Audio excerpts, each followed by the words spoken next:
नमस्कार, राजस्थान समाचार में आपका स्वागत है। पेश है राजस्थान की खास खबरें। राजस्थान में इन 7 कंपनियों की 9 दवाइयों की बिक्री पर रोक। राजस्थान के ड्रग कंट्रोल विभाग ने 7 कंपनियों की 9 दवाइयों के कुछ बैचों पर बिक्री रोक लगा दी है। इनमें से 4 दवाइयां नकली पाई गई, जबकि 5 दवाइयां अमानक गुणवत्ता की पाई गई।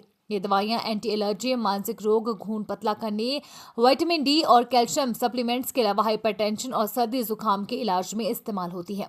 ड्रग कंट्रोलर अजय फाटक ने बताया, नवंबर माह में अलग अलग स्थानों से सैंपल लिए गए थे। जांच में सिस्टोल, रेमेडीज की सुपाटेल, टीरियो और सोनाफी इंडिया के एविल इंजेक्शन अमानक पाए गए हैं। प्रशासन ने सभी दवाइयों को तत्काल बाजार से हटाने के निर्देश दिए हैं और मरीजों से सतर्क रहने की अपील की है। मेरी सरकार में मेरे खिलाफ ही मुकदमा दर्ज। कैबिनेट मंत्री डॉक्टर किरोड़ी लाल मीणा ने महेश नगर थानाधिकारी कविता शर्मा पर फर्जी तरीके से प्लांट हड़पने सहित कई गंभीर आरोप लगाए हैं। मीणा ने अभ्यर्थी मंजू की दादी की मौत का जिम्मेदार भी कविता को बताया। आखिर में डॉक्टर किरोड़ी लाल मीणा को कहना पड़ा कि मेरी सरकार में मेरे खिलाफ ही मुकदमा दर्ज हो जाता है, लेकिन भ्रष्ट और आरोपी एसएचओ कविता के खिलाफ कई मामले फिर भी कार्रवाई नहीं की गई।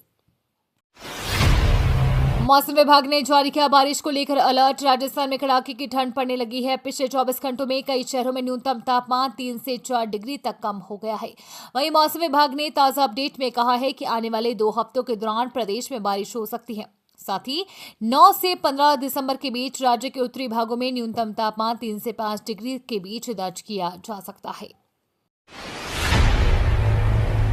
1 करोड़ को रोजगार वाली नीति, 1 लाख करोड़ के राजस्व का है लक्ष्य। मुख्यमंत्री भजनलाल शर्मा ने खनिज विभाग से जुड़े लीज धारकों और निवेशकों के लिए कई नीतियां जारी की है। राजस्थान खनिज नीति 2024 और राजस्थान एमसेंड नीति 2024 में कई बड़े प्रावधान किए गए हैं, जिससे न केवल निवेशकों को राहत मिलेगी बल्कि प्रदेश के युवाओं को रोजगार के अधिक अवसर उपलब्ध होंगे। साथ ही राज्य सरकार के राजस्व में भी बढ़ोतरी होगी।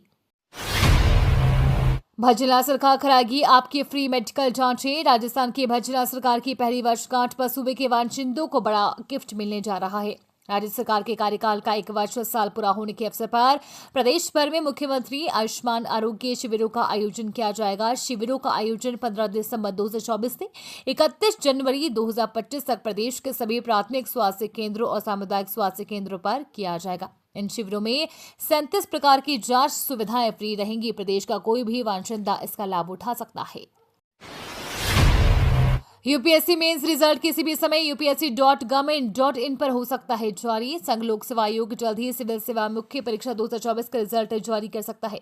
साथ ही संभावना जताई जा रही है कि रिजल्ट किसी भी समय जारी किया जा सकता है। जिन उम्मीदवारों ने मुख्य परीक्षा दी है वे यूपीएससी की आधिकारिक वेबसाइट upsc.government.in पर जाकर अपना रिजल्ट चेक कर सकते हैं। हालांकि आयोग ने अभी तक यूपीएससी में मेंस रिजल्ट 2024 की तारीख और समय की आधिकारिक घोषणा नहीं की है, लेकिन पिछले वर्षों के रुझानों को देखते हुए रिजल्ट दिसंबर के महीने में जारी किए जाने की उम्मीद है। प्रयागराज महाकुंभ के लिए राजस्थान से चल रही है स्पेशल ट्रेन। प्रयागराज में 13 जनवरी से 26 फरवरी तक होने वाले महाकुंभ के लिए रेलवे द्वारा स्पेशल ट्रेनों के संचालन की तैयारियां चल रही है, जिनमें खासतौर पर उत्तरी पश्चिमी रेलवे से प्रयागराज के लिए जयपुर से कनेक्ट करते हुए स्पेशल ट्रेन का संचालन शुरू होगा। राजस्थान में महाकुंभ के लिए पहली ट्रेन का संचालन 24 जनवरी से होगा, जो उदयपुर से सुबह 8 बजे रवाना होगी और शाम 5 बजे ये स्पेशल ट्रेन जयपुर पहुंचेंगी। ये स्पेशल ट्रेन दौसा, बांदीकुई, अलवर, मथुरा व आगरा होते हुए वाराणसी, प्रयागराज और अयोध्या जाएगी। जयपुर के ये सैकड़ों डॉक्टर भविष्य में नहीं कर पाएंगे निजी practice. Rajasthan university of health and science के संबद्ध कॉलेजों के डॉक्टर्स अब निजी प्रैक्टिस नहीं कर पाएंगे। RUHS की बोर्ड ऑफ मैनेजमेंट की बैठक में यह अहम फैसला लिया गया है। वर्तमान में कार्यरत मेडिकल टीचर्स और अन्य ज्वाइन करने वाले डॉक्टर्स पर नए नियम लागू होंगे। हालांकि आवश्यकता पड़ने पर एम्स की तर्ज पर वेतन भत्ते के लिए राज्य सरकार को प्रस्ताव भेजना होगा।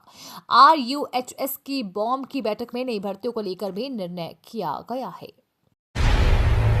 राजस्थान में नर्सिंग ऑफिसर के 8,750 पदों पर भर्ती प्रक्रिया पूर्ण। राजस्थान में युवाओं को तेजी से नौकरी देने के सीएम भजनलाल शर्मा के निर्देश पर अब तेजी से काम होता नजर आ रहा है। इसी कड़ी में राजस्थान में नर्सिंग ऑफिसर के 8,750 पदों के लिए निकली भर्ती प्रक्रिया पूरी कर ली गई है। इसका फाइनल मेरिट लिस्ट जारी कर दिया है। दरअसल सीएम के निर्देशानुसार चिकित्सा विभाग में मिशन मोड में भर्तियां चालू हैं। इसी फहरिस्त में नर्सिंग ऑफिसर के 8,750 पदों की भर्ती प्रक्रिया पूर्ण कर 7,650 पदों के लिए अंतिम वरीयता सूची जारी कर दी गई है। बताया गया है कि अल्प समय में 7 कैडर के 17,000 पदों पर भर्ती प्रक्रिया पूरी होगी। जयपुर करेगा स्मार्ट इंडिया हैकाथॉन की ग्रैंड फिनाले की मेजबानी। मणिपाल विश्वविद्यालय को स्मार्ट इंडिया हैकाथॉन 2024 के ग्रैंड फिनाले की मेजबानी के लिए नोडल केंद्र के रूप में चुना गया है। विश्वविद्यालय की रजिस्ट्रार डॉक्टर नीतू भटनागर ने शुक्रवार को इस चयन पर खुशी जताते हुए शिक्षा मंत्रालय में AICTE का आभार व्यक्त किया। उन्होंने बताया कि इस 5 दिवसीय हार्डवेयर आधारित हैकाथॉन में 156 प्रतिभागी भाग लेंगे, जिनमें से 100 पुरुष और 56 महिला छात्र शामिल हैं। ये प्रतिभागी तमिलनाडु, तेलंगाना, उत्तर प्रदेश, महाराष्ट्र, मध्य प्रदेश, झारखंड, हरियाणा, गुजरात और दिल्ली जैसे राज्यों का प्रतिनिधित्व करेंगे। राजस्थान के इस मंदिर में पूजन दर्शन के नए नियम। राजस्थान के मशहूर एकलिंगनाथ जी मंदिर में अब भक्तों को दर्शन व पूजन के लिए नए नियमों का पालन करना होगा। इसको लेकर मंदिर के बाहर एक बोर्ड लगाया गया है। बोर्ड में 5 नियमों का जिक्र किया गया है। हालांकि ये पहली बार नहीं है, इससे पहले भी राज्य के कई मंदिरों में इस तरह के बोर्ड लग चुके हैं और इसका एकमात्र मकसद मंदिरों की पवित्रता को बनाए रखना है। मंदिर प्रबंधन के अनुसार अब भगवान एकलिंगनाथ जी के दर्शन के लिए आने वाले श्रद्धालु को उनके वस्त्रों पर विशेष ध्यान देना होगा। कोई भी श्रद्धालु मंदिर में छोटे कपड़े जैसे स्कर्ट या फिर बरमुड्डा पहनकर नहीं आ सकता है। साथ ही मंदिर परिसर में मोबाइल ले जाने पर भी रोक लगाई गई है।